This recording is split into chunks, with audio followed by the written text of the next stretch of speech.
So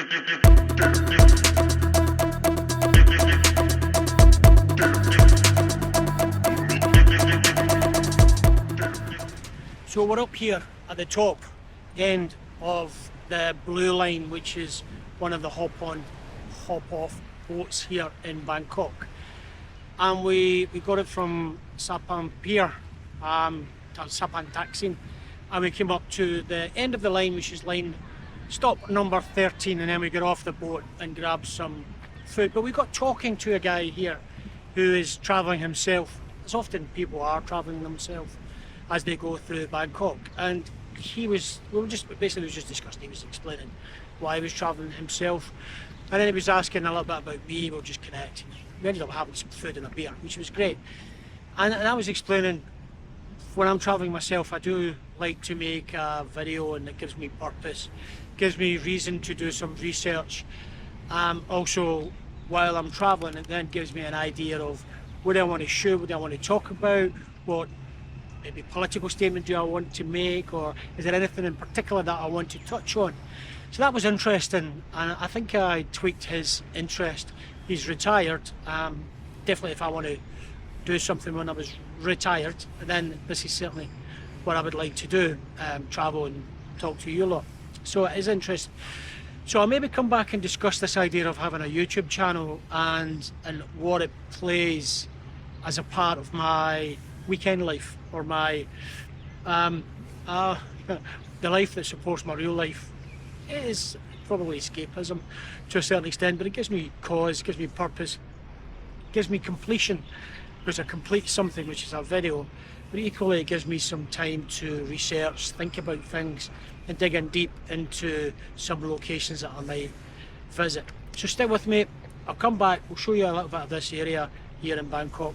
Probably going to go back and talk a wee bit more about travelling yourself, giving yourself that purpose, and then this idea of a YouTube channel, which I think might grab your attention if you haven't got a YouTube channel. If you're interested, then it might pique your interest. Yeah.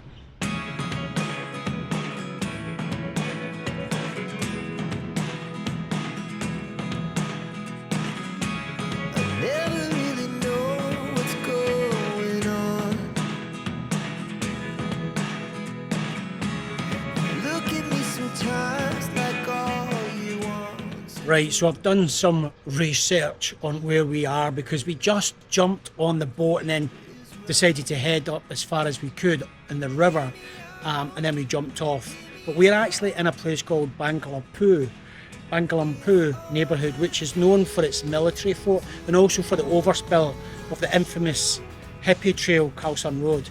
The fort, the Phra Sumen Fort, is stunning. It was built in 1783, and it's only one of the two that's remaining from being built back then.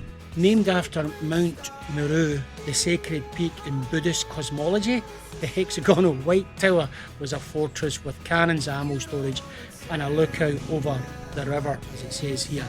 I did read somewhere that's got a small museum and interesting artefacts from days gone by, but unfortunately today, as you can see, is closed. Bummer. The fort is next to Santi Prakan Park, which is where I was sitting earlier at the start of this video. And more interestingly, the surrounding area has that interesting hippie vibe that you get a glimpse of as you travel through parts of Bangkok City. Partly I think here is because it's so close to that backpacker trail road known as Khao San Road. But this area does seem to be more of the older generation that probably walked that trail years ago. They've came back for another look and then they've just never left. And it's full of character and also full of very interesting characters, with a lifetime of history and travel written on the cracks of their faces and displayed on the stains of their clothing in some cases. Just watching people here in Bangkok is half the fun of enjoying the city. And as I show you around this eclectic neighbourhood, you'll see a wealth of bars, restaurants, bohemian cafes, art galleries, hippie stores, boutique hotels that have clearly got a colonial influence from the past. If you've got some time and you want to see an alternative to the madness of Khao San Road, then this area might be right up your street. Oh, and talking of street, the street food, we've just tried some, is excellent here. This area is well recommended, so if you are in Bangkok and you've got some time, get your ass to here.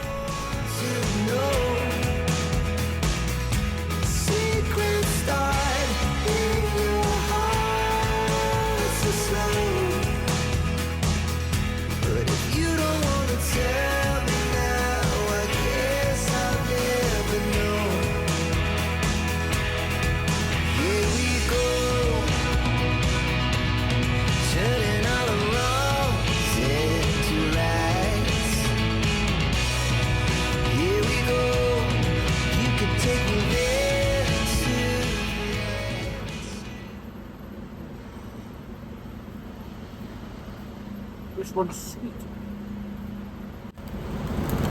Try the salty one.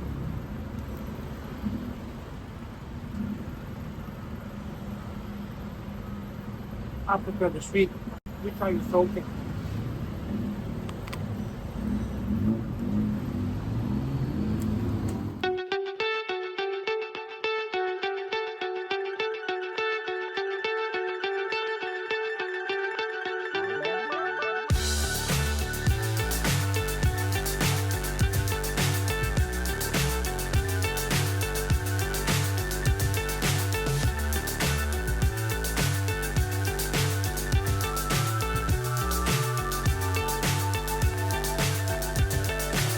So high I'm hypnotized.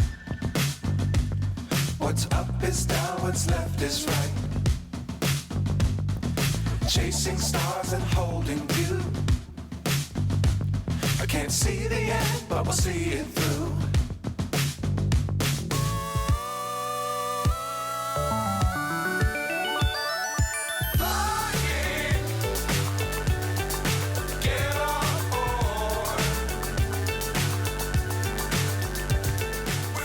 So we're walking through Chinatown. We're up at the top end of the boat blue line. And then we came off at point number 5 to have a wander around Chinatown. As you can see, I'm melting. It's very humid at the moment. It is Bangkok after all.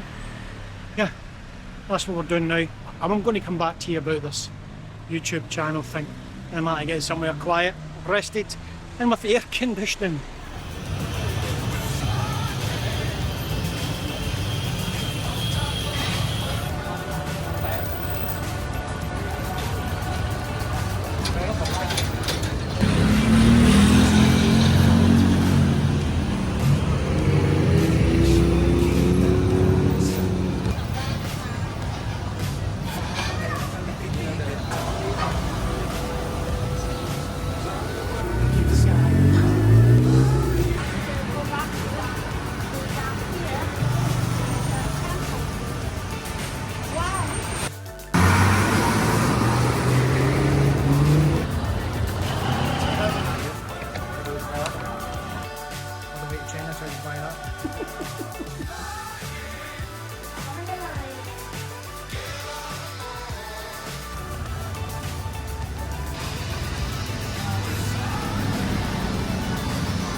Okay, so I was going to circle back and talk more about YouTube, but I got distracted by the energy of Chinatown. I forgot to record something.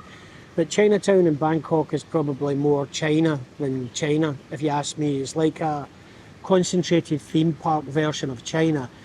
I did hear that we should go back at night. It's more exciting in the evening, apparently. So we will definitely go back in the evening, enjoy Chinatown at night at some point in the future. So subscribe to this channel.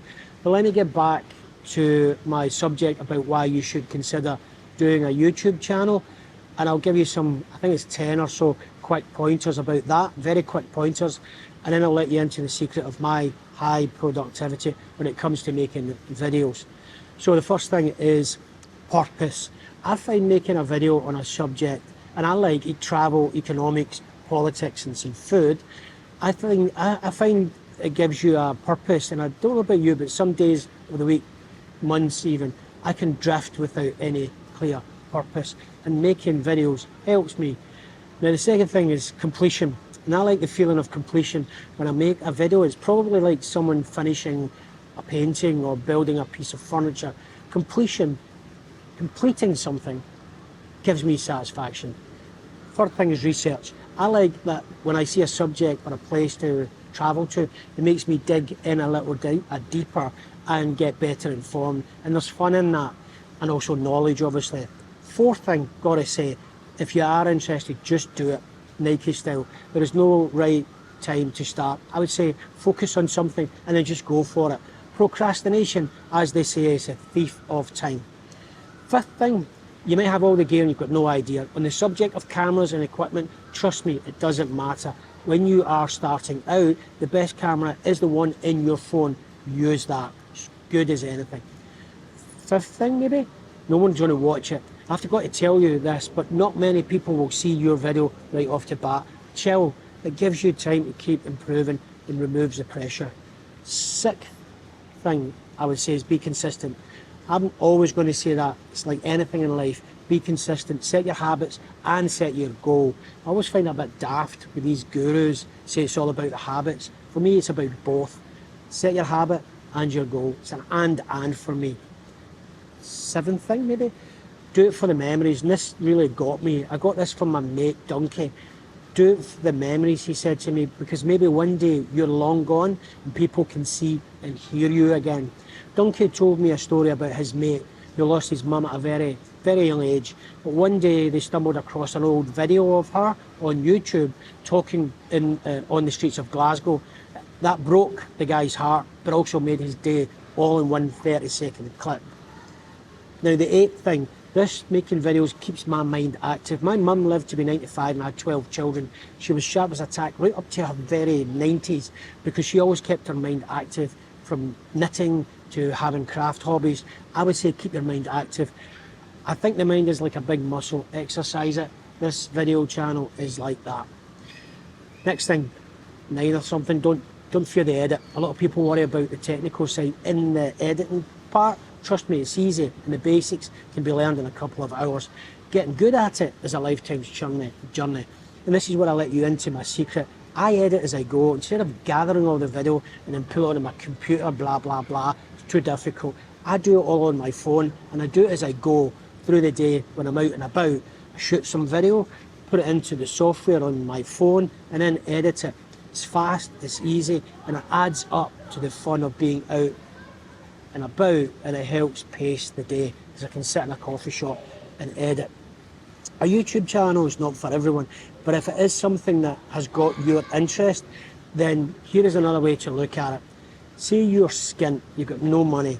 You could be casting your net out with each of your videos, and maybe just one day you will get a monster bite. Your video goes viral and it makes you some good bank, some good money. I would say that would be handy income, and it could subsidise your meagre state pension, especially in the UK, the worst pension I think in the whole world.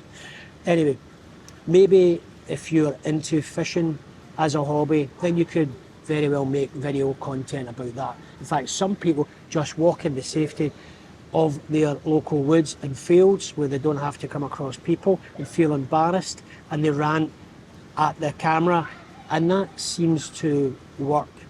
And that's my last point here. Make content about something you enjoy.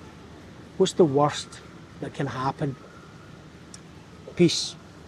Catch you soon.